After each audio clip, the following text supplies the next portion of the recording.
My name's James Moulding, as David introduced me. I'm the Service Desk Manager at Norfolk and Suffolk NHS Foundation Trust, with a mental health trust for Norfolk and Suffolk. I was asked to cover a little bit about our journey. As David said, we're a 3-star service desk, and as well with a focus.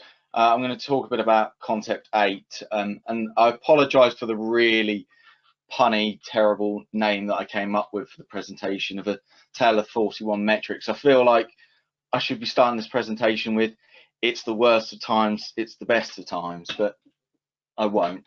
I've made that terrible joke now. We'll move on. I can't move to my next slide. There we go. So starting with our journey, I was thinking about this a bit, and I don't personally think journey is the right word for what we're going on, because to me the journey implies an end, and we really do view our certification program, our accreditation, as a continual improvement journey. Our journey began in 2008 with our pre-assessment audit. I think it's on this slide towards the end, but it was in May of that year. And like I said, we're now a 3-star certified service desk, but we really didn't start there at all. And I thought a good place to share with you is where we were and some of the quotes from our pre-audit assessment. So we had absolutely no documentation to begin with, and the exact quote was, lots of activity, lack of documentation, and that summed us up fully. There was people doing lots and lots of hard work, but none of it written down. We weren't doing any staff satisfaction, and our customer satisfaction was ad hoc, perhaps isn't the right word, because it was perhaps once a year we might send out a satisfaction survey. And so, you know, there was no cohesion of any of our strategy around satisfaction, and the exact quote around staff satisfaction was, no measurable finger on the staff satisfaction pulse. We had no targets that were set at a departmental level, that is. We didn't have a service level agreement with our customers. We didn't have the most targets we might have is an individual might be targeted at a certain volume of work per day, but even then it was vague and nothing specific. We had a lot of single points of failure across our department, so a lot of activity relied on key individuals. You know, we might only have one member of a team that knew anything about a particular system used.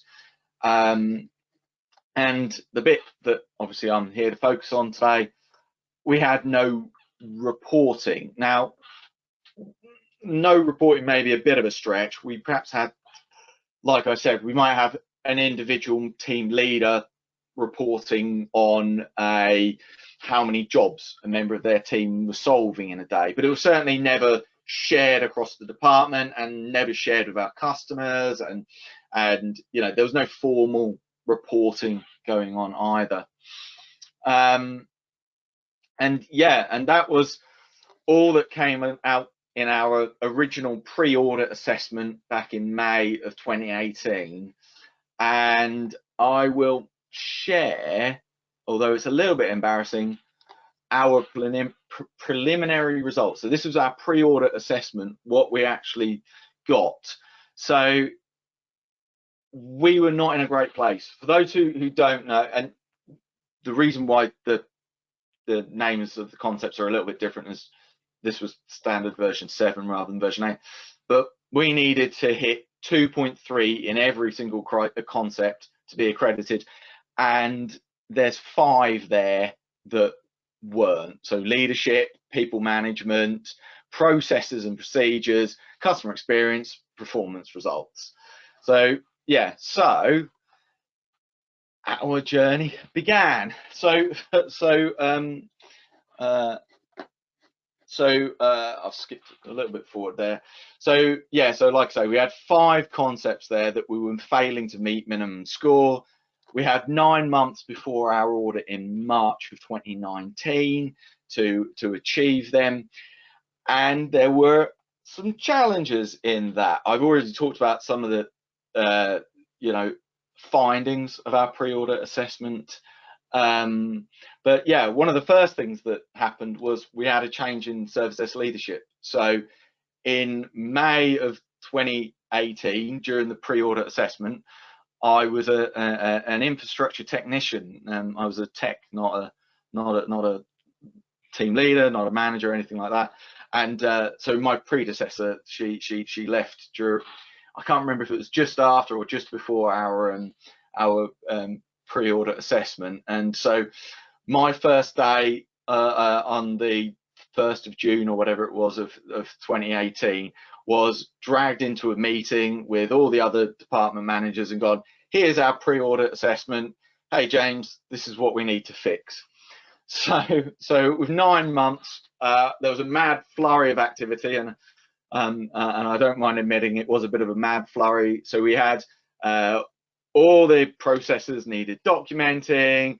We had to get that service level agreement in, and I've actually talked at an SEI presentation before about how we did that, but there's a lot of challenges there. We had to review everything we did across the department, every practice that we were doing, and then we had to do report production, and I'll talk about that when we get to concept 8. But one of the big issues we had was we thought we had the reports, we thought we were in a really strong position for them, and it turns out that we weren't. But yeah, I'll explain a little bit there. And yeah, and so our first audit was in March 2019, 9 months after our pre-audit assessment, and somehow through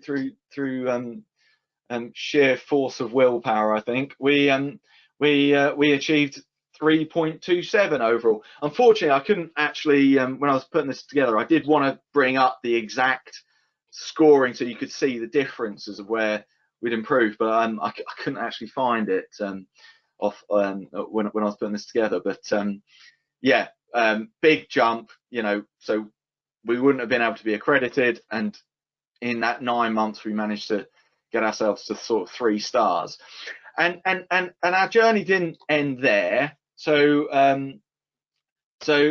we continued to make improvements, and last year we had our first surveillance audit, where we managed to maintain our 3 stars. We improved it a little bit, or a bit, a little bit might be an understatement, and then we're actually got our second surveillance audit in a few weeks' time. So hopefully we maintain it again. So some of the stuff we did to continue our journey was we listened to and we actioned the recommendations, and again we did that for the pre-audit assessment as well. And I can't stress how critical this is to do.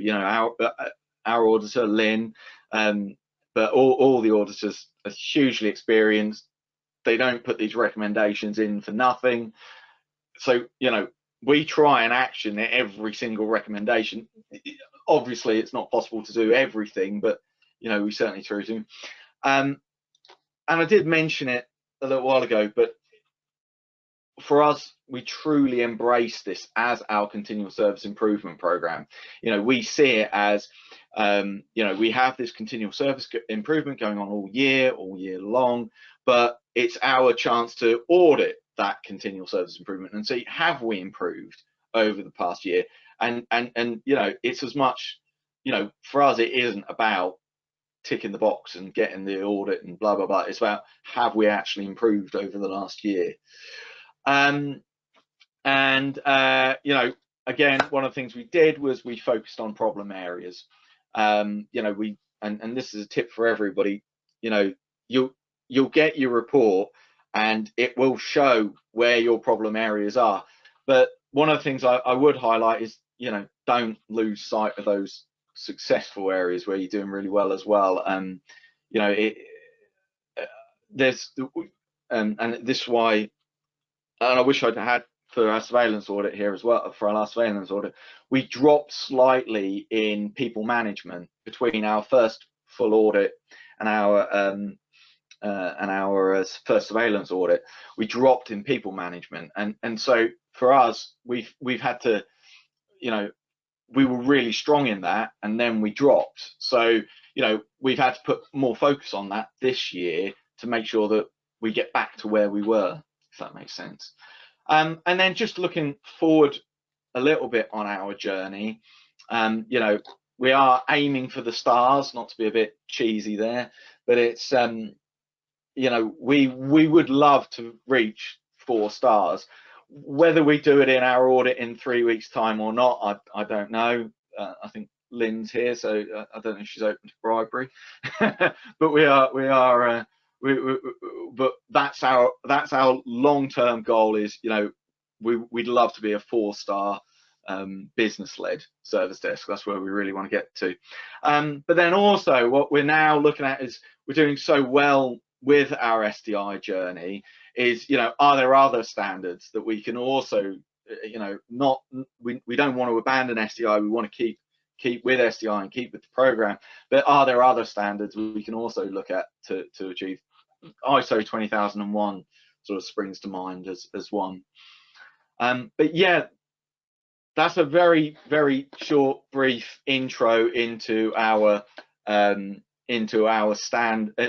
journey. Yeah, I hope there's a little bit of insight there. So I'll talk about now concept 8 a little bit, and I love concept 8. It's really sad. I maybe, yeah, it is a little bit sad how much I really genuinely enjoy talking about concept 8 and sharing it. So why it matters to me is, and there's 4 main things I've identified here. Where you've been, so it really shows you that journey of, you know, you start here, you're here now. It does allow you as well to see where you are right now. Of course it does. You know, you can see, you know, we have dashboards and stuff that show us this is how many tickets we've got right now in our queue. And really importantly, it can show you where you want to be. So for example, we might have problem management is a report that we produce, is how many problems are we raising based on the number of incidents, and you know, we want to drive down the number of incidents, but a part of that is driving up the number of problems that we're raising. So we want to track that, and we want to forecast, if we keep doing what we're doing, will we get to where we want to be?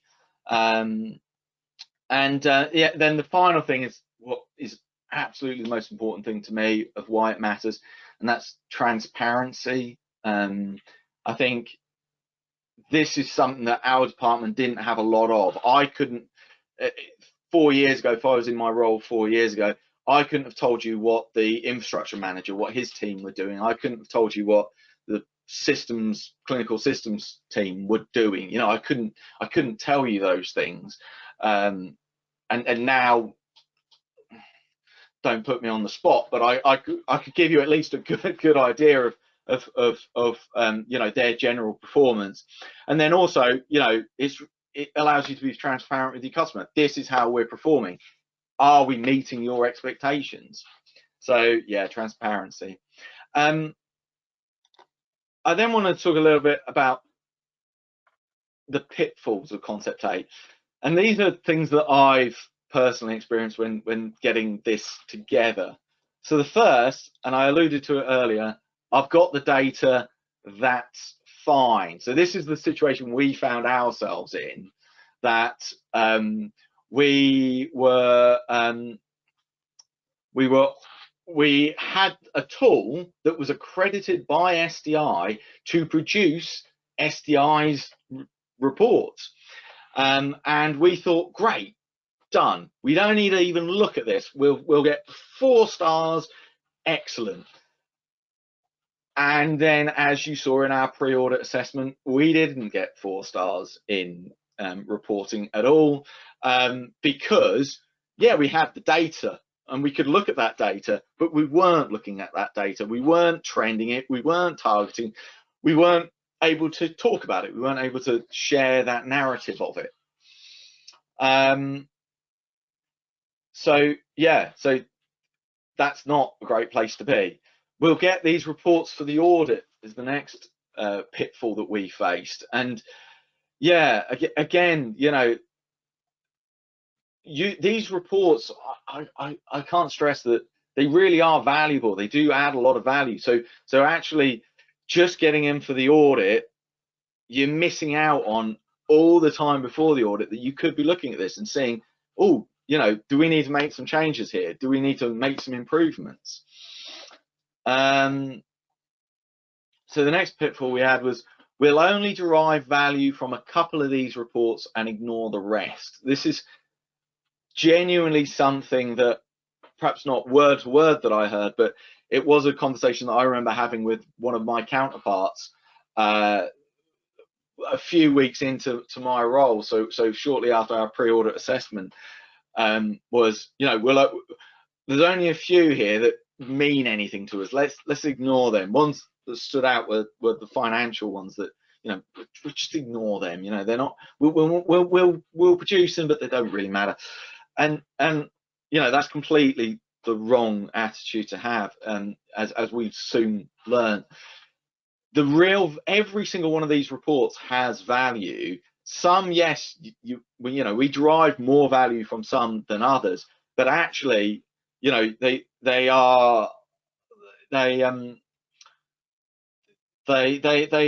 shouldn't ever be seen as individuals. You know, putting them together and comparing that information. I mean, the very first 2 are number of incidents and number of service requests. Well, you know, unless you operate differently to how my service desk team we do, you know, we handle incidents and service requests. I might split out my resource, so certain members of on a day handle incidents and certain members handle service requests, but I still need to know that as a whole, not just as individuals. And you know, there's much better examples that you'll find yourself as you go through these. And then the last one is, reports are dull and I like shiny computers. This is me through and through. So I am a problem solver. It's a few years since I was at all technical.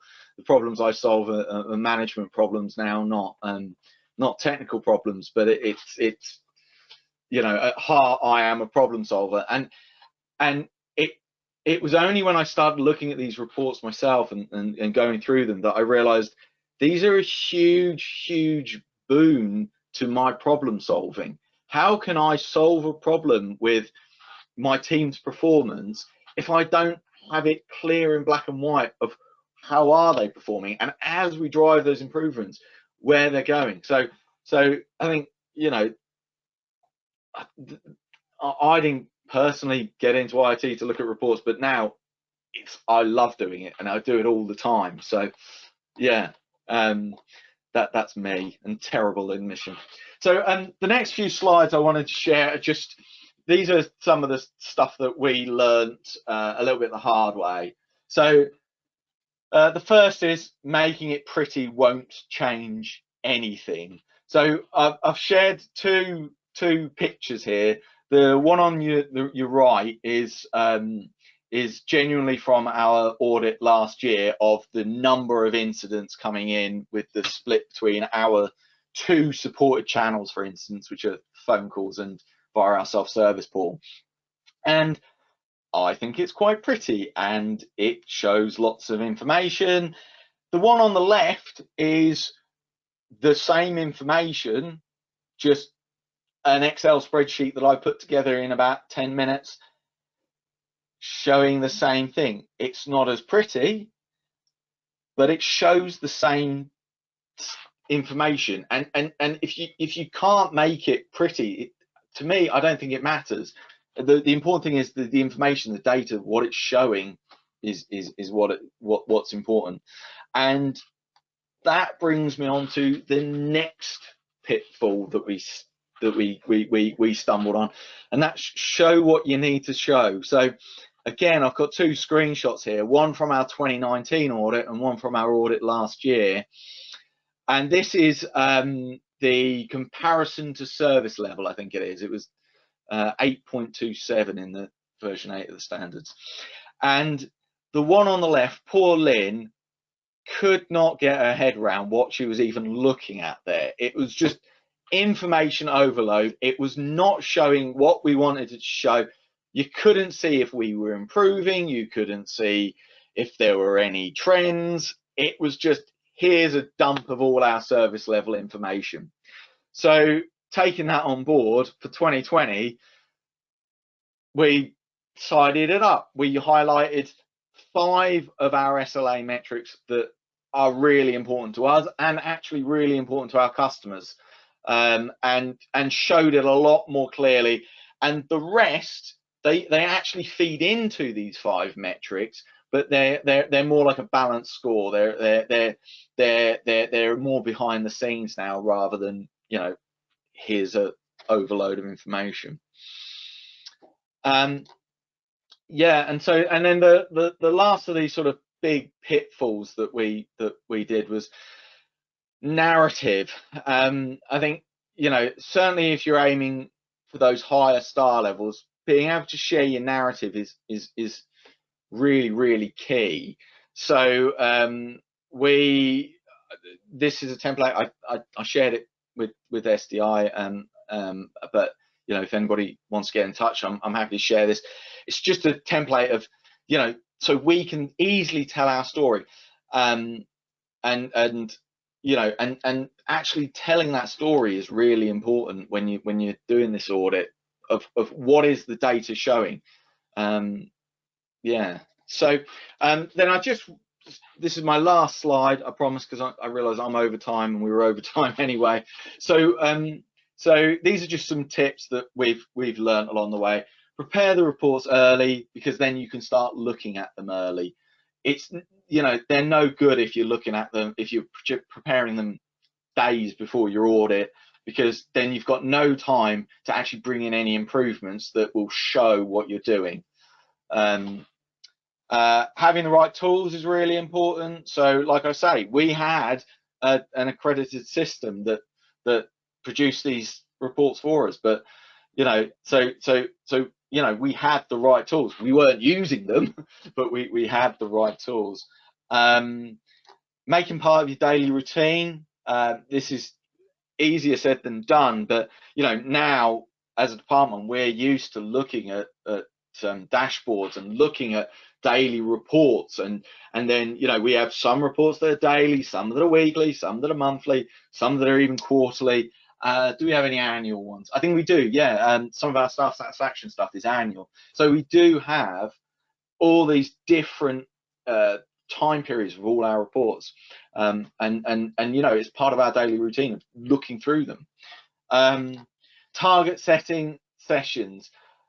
Target setting is a challenge, you know, because it is about knowing where you are and where you want to be, yeah, and so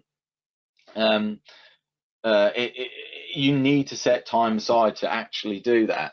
And while doing that, consider step targets. Our auditor Lynn loves step targets, and we've begrudgingly learned to love them too.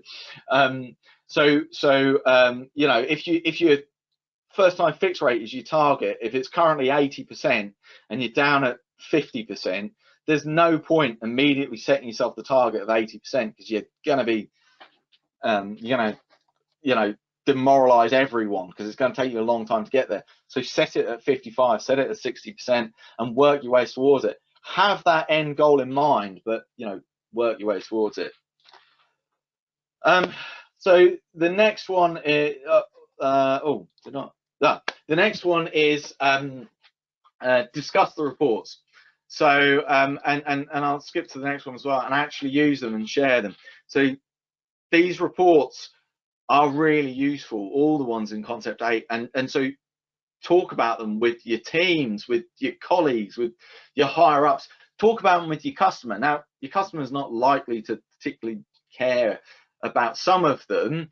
They may not necessarily, some of the more nuanced ones, none particularly jump to mind off the top of my head, but some of them, so your volumes, so they can understand your capacity and the strain they're putting on your service. Things like that are really valuable to share and have that conversation about. Then the next tip is, and I talked a bit about the narrative.